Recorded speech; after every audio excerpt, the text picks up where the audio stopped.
जी हाँ, अब हम आपको बताने वाले हैं भूकंप या अर्थक्वेक के बारे में। ठीक है दोस्तों, अब हम पढ़ेंगे। अभी हम डिस्कस कर रहे थे ज्वालामुखी के बारे में, अब हम डिस्कस करेंगे भूकंप या अर्थक्वेक के बारे में। अभी हमने बताया था आपको कि भूकंप कैसे आते हैं।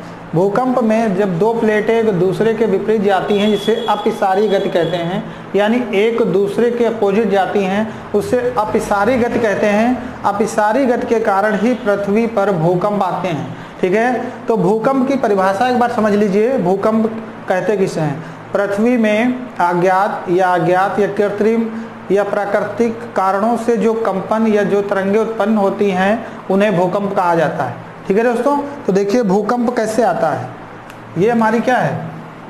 ये पृथ्वी है और ये पृथ्वी का मूल केंद्र है। ठीक है, पृथ्वी का मूल केंद्र है। देखिए ये पृथ्वी का मूल केंद्र है, ये पृथ्वी का मूल केंद्र है, यानी पृथ्वी में सबसे पहले, ठीक है, पृथ्वी में सबसे पहले जहां से हलचल प्रारंभ होती है उसे मूल केंद्र कहा जाता है। और यहाँ से तरंगे निकलने के बाद जहाँ सबसे पहले तरंगों का आकलन होता है उसे एपिक सेंटर या अधिकेंद्र कहा जाता है। ठीक है दोस्तों, अधिकेंद्र कहा जाता है। देखिए सबसे पहले भूकंप, जहां भूकंप निकलता है उसके बाद जब सबसे पहले बाहर की ओर जाता है पृथ्वी से, उसे अधिकेंद्र कहा जाता है। यहीं पे भूकंप कैसे आया, भूकंप की पहचान यानी तरंगों की पहचान यहीं पे की जाती है, अधिकेंद्र पे।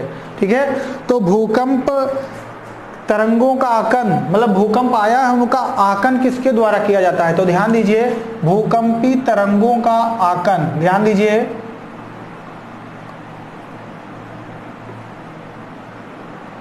भूकंपी तरंगों का आकलन।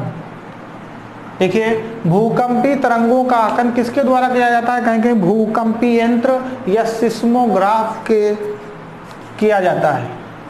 सिस्मोग्राफ।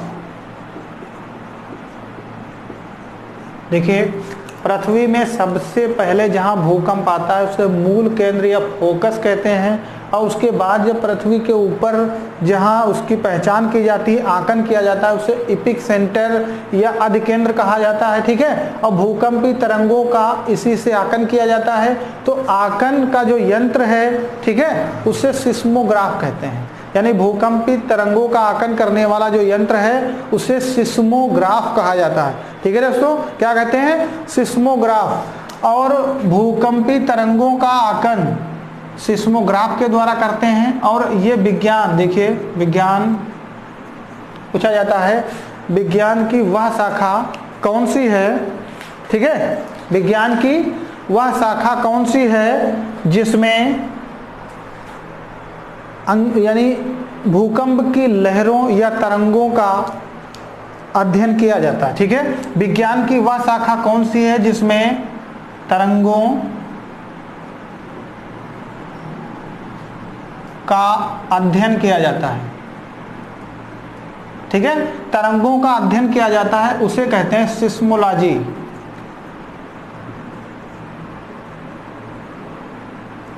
ठीक है, सिस्मोलॉजी कहा जाता है। देखिए क्वेश्चन एग्जाम में कैसे बनेगा कि भूकंपी तरंगों का आकलन किससे किया जाता है? सिस्मोग्राफ से। और विज्ञान की किस शाखा द्वारा तरंगों का अध्ययन यानी भूकंप का अध्ययन किससे किया जाता है, या उसकी तरंगों का अध्ययन किससे किया जाता है? तो आप आंसर देंगे सिस्मोलॉजी। यानी विज्ञान की ऐसी कौन सी शाखा है जो भूकंपी तरंगों का अध्ययन करती है? वो है सिस्मोलॉजी। मतलब इतना फिट पढ़िए कि यही सुनते सुनते ही आपको याद हो जाए और एग्जाम में आप जाए और आंसर सही करके आए। ठीक है, तो विज्ञान, ठीक है, विज्ञान की किस शाखा द्वारा भूकंपी तरंगों या लहरों का अध्ययन किया जाता है? वो सिस्मोलॉजी है। और भूकंपी तरंगे का मापन या आकलन किया जाता है सिस्मोग्राफ से। और भूकंप की तीव्रता कितने तेज से आया है, ठीक है, उसका आकलन किससे किया जाता है? आपको पता होगा। ठीक है, उसका रिएक्टर स्केल। ठीक है, भूकंपी तीव्रता का आकलन किससे किया जाता है? रिएक्टर स्केल से। ठीक है, इसके बारे में अभी हम लोग विस्तृत डिस्कस करेंगे। रिएक्टर स्केल से भूकंपीय तीव्रता का आकलन किया जाता है, आकलन किया जाता है, आकलन किया जाता है। ठीक है दोस्तों, तो ध्यान दीजिए एक बार देखिए, सबसे पहले जहां लहरें उत्पन्न होती है उसे मूल केंद्र कहते हैं। जो पृथ्वी से ऊपर निकलती हैं, जहां कंपन की पहचान की जाए, तरंगों की पहचान की जाए, उसे अधिकेंद्र या एपिक सेंटर कहते हैं। तरंगों की पहचान, भूकंपी तरंगों की पहचान या आकलन किस यंत्र द्वारा की जाती है, वो सिस्मोग्राफ है। और भूकंप का अध्ययन करने वाली विज्ञान की शाखा सिस्मोलॉजी है। और भूकंप की तीव्रता कितने तेज गति से आया है, ठीक है दोस्तों, किस गति से आया है, उसकी पहचान रिएक्टर स्केल से की जाती है। ठीक है, देखिए रिएक्टर स्केल के बारे में अभी हम लोग डिस्कस करेंगे। आगे देखिए, भूकंप जब आता है तो उसमें 3 प्रकार की तरंगें निकलती हैं। तो ध्यान दीजिए, भूकंप जब आता है तो उसमें कितने प्रकार की तरंगें निकलती हैं, अभी एग्जाम में आता है। तो भूकंप आने के समय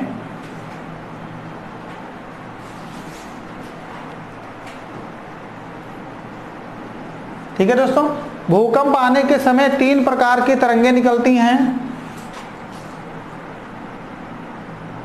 3 प्रकार की तरंगें निकलती हैं। नंबर 1 पी, दूसरी एस, तीसरी ला।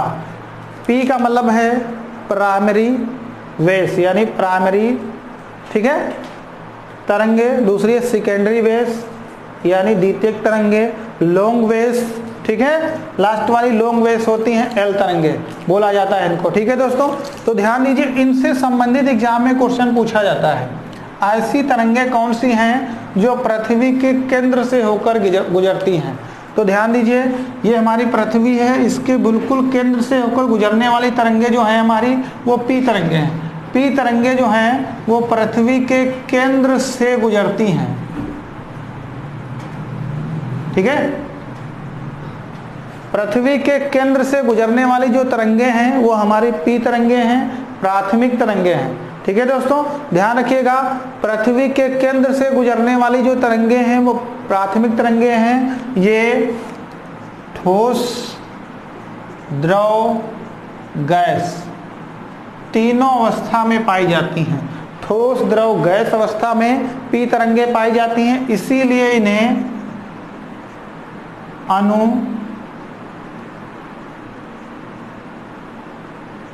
अनुदैर्घ्य तरंग भी कहा जाता है, ठीक है। अनुदैर्घ्य तरंग भी कहते हैं, ध्यान रखिएगा, हिंदी लेखन लिख लीजिएगा, अनुदैर्घ्य तरंग भी कहते हैं। तो केंद्र से गुजरने वाली तरंगे हैं पी तरंगे, और ठोस, द्रव, गैस तीनों अवस्था में पाई जाती हैं, इसे अनुदैर्घ्य तरंगे भी कहा जाता है, ठीक है दोस्तों। आगे देखिए, इनकी रफ्तार भी देख लीजिए। जो पी तरंगे हैं इनकी रफ्तार 8 किलोमीटर प्रति सेकेंड होती है, मीटर प्रति सेकेंड होती है, ठीक है। इनकी रफ्तार 8 किलोमीटर प्रति मीटर प्रति सेकेंड होती है, ध्यान रखिएगा। अगला है हमारी एस यानी सेकेंडरी वेव्स, ठीक है। ये देखिए, ये केवल एग्जाम में पूछा जाता है, ये केवल ठोस अवस्था में पाई जाती हैं, ठीक है दोस्तों।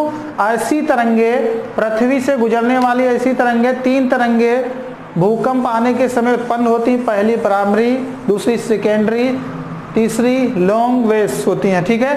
तो प्राथमिक तरंगे होती हैं जो ठोस, द्रव, गैस तीनों अवस्था में पाई जाती हैं, ठीक है। और जो ये सेकेंडरी हैं ये केवल ठोस अवस्था में पाई जाती हैं। तो ध्यान रखिएगा, यहाँ से क्वेश्चन ही बनता है कि केवल ठोस अवस्था में पाई जाने वाली भूकंपी तरंगे कौन सी हैं, तो एस तरंगे हैं, ठीक है दोस्तों। आगे ध्यान रखिएगा, एल तरंगे, इन्हें लॉन्ग वेव्स कहते हैं। ये यहां से क्वेश्चन बनता है कि सबसे खतरनाक या हानिकारक तरंगे कौन सी हैं, ठीक है। सबसे खतरनाक या विनाशकारी तरंगे कौन सी हैं, तो एल तरंगे हैं, ठीक है। इनकी जो रफ्तार होती है भूकंप आने के समय वो 1.5 से 4 किलोमीटर मीटर प्रति सेकेंड होती है, ठीक है, मीटर प्रति सेकेंड होती है। तो ध्यान रखिएगा, ये इस रफ्तार में चलती है, 1.5 से 4 तक चलती हैं, और ये सबसे ज़्यादा विनाशकारी और खतरनाक होती हैं, ठीक है। ये ठोस और गैस दोनों अवस्था में पाई जाती हैं, ठोस और गैसी दोनों अवस्था में पाई जाती हैं, ठीक है, ठोस और गैस दोनों अवस्थाओं में पाई जाती है। तो पृथ्वी से कितने प्रकार की तरंगें निकलती हैं? हमने क्या सीखा कि पृथ्वी से 3 प्रकार की तरंगें निकलती हैं, ठीक है। पहली है P, दूसरी है S, ठीक है, L। यानी पृथ्वी के केंद्र से गुजरने वाली P हैं, तीनों अवस्थाओं में पाई जाती हैं, इन्हें अनुदैर्ध्य तरंगें भी कहा जाता है।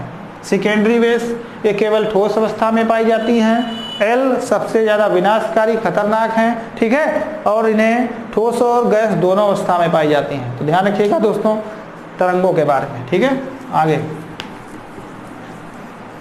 हम लोग देखते हैं, देखिए ध्यान से, ये मुख्य पार्ट हैं जो आपको याद ही करने हैं, जो आपके एग्जाम में आते ही आते हैं, जो बहुत सारे लोग गलत करते हैं। आज के बाद गलत नहीं करना। तो ध्यान दीजिए, पूछा जाता है विश्व के अधिकांश भूकंप किस पेटी में आते हैं? विश्व के अधिकांश भूकंप किस पेटी में आते हैं? तो प्रशांत पेटी में लगभग 63% भूकंप आते हैं। यानी सबसे ज्यादा 50% से ज्यादा भूकंप कहाँ आते हैं? 63%। विश्व के अधिकांश भूकंप प्रशांत पेटी में आते हैं, 63%। उसके बाद मध्य पेटी में 21% आते हैं, ठीक है। मध्य पेटी में 21% भूकंप आते हैं। जापान में सर्वाधिक भूकंप आते हैं, जापान में सर्वाधिक भूकंप आते हैं, इसीलिए जापान को भूकंपों का देश कहा जाता है, ठीक है दोस्तों। जापान को भूकंपों का देश कहा जाता है। और भूकंप नापने के 3 पैमाने हैं, लेकिन मुख्य रूप से 2 हैं, ठीक है। मार्केली एक पैमाना भी होता है, मार्केली है, एक मर्केली है, ठीक है दोस्तों। तो यहाँ पे देखिए मार्केली, रिएक्टर, ये 2 मुख्य पैमाने हैं जो भूकंप की तीव्रता नापने का काम करते हैं। पहला है मार्केली पैमाना, ये सबसे पहले चला था, इसमें 1 से 12 अंक होते हैं। इसका वर्तमान में यूज इटली और फ्रांस कर रहे हैं, ठीक है दोस्तों। मार्केली पैमाने का यूज इसमें 1 से 12 अंक होते हैं, इसका वर्तमान में प्रयोग इटली और फ्रांस देश कर रहे हैं, ठीक है दोस्तों। अगला है हमारे पास जो बहुत ज्यादा चर्चा में रहता है, रिएक्टर स्केल या रिएक्टर पैमाना, ठीक है दोस्तों। रिएक्टर पैमाना, तो रिएक्टर पैमाने इसमें 0 से 9 अंक होते हैं। 0 से 9 अंक किस पैमाने में होते हैं? तो रिएक्टर पैमाने में होते हैं। कुल इसमें 10 अंक होते हैं, 0 से 9, यानी 0 को मिला के अगर काउंटिंग की जाए तो उसमें अंक कितने आएंगे? 10, ठीक है। और पीछे वाली संख्या, इसकी खासियत ये होती है, पीछे वाली संख्या आगे से 10 गुनी अधिक होती है, ठीक है दोस्तों। पीछे वाली संख्या आगे से 10 गुनी अधिक होती है। तो ध्यान रखिएगा, ये जो रिएक्टर पैमाना है इसकी खोज देखिए 1935 में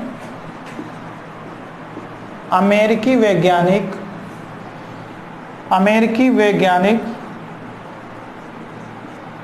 चार्ल्स फ्रांसिस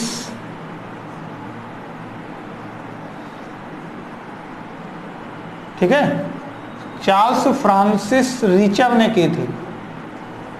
ध्यान दीजिएगा, रिएक्टर पैमाने का विकास अमेरिका में हुआ है। इसकी खोज करने वाले जो वैज्ञानिक हैं चार्ल्स फ्रांसिस रिचर हैं। इन्होंने रिएक्टर पैमाने की खोज की थी जो भूकंप की तीव्रता नापने का काम करता है, ठीक है दोस्तों। किसका काम करता है? भूकंप की तीव्रता नापने का काम करता है। तो हम लोगों ने अभी डिस्कस किया भूकंप से संबंधित, ठीक है। अब एक बार देख लेते हैं क्वेश्चन इसमें कहां से बनता है। देखिए, विश्व के अधिकांश भूकंप किस पेटी में आते हैं? तो आप आंसर लगाएंगे प्रशांत पेटी में। कितने परसेंट? 63%। उससे कम किस में आते हैं? मध्य पेटी में, ठीक है।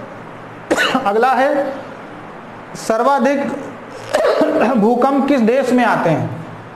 तो सर्वाधिक भूकंप जापान में आते हैं, इसीलिए जापान को भूकंपों का देश कहा जाता है। एग्जाम में आएगा किस देश को भूकंपों का देश कहते हैं, तो आप आंसर देंगे जापान, ठीक है। मार्केली पैमाना का प्रयोग भूकंप नापने के लिए किस देश में किया जाता है? 4 ऑप्शन होंगे, ठीक है। तो आप इटली और फ्रांस 2 ही देशों में किया जाता है, बाकी सब में रिएक्टर स्केल का प्रयोग किया जाता है, ठीक है दोस्तों। तो ध्यान दीजिएगा, आराम से आप इसको वीडियो को पढ़िएगा, अपने दोस्तों में शेयर करिएगा। चैनल पे अगर नए हैं तो चैनल को सब्सक्राइब कर लीजिए और दोस्तों में अपने चैनल का लिंक शेयर कीजिए और सब्सक्राइब करिए, सपोर्ट करिए, ठीक है दोस्तों। धन्यवाद।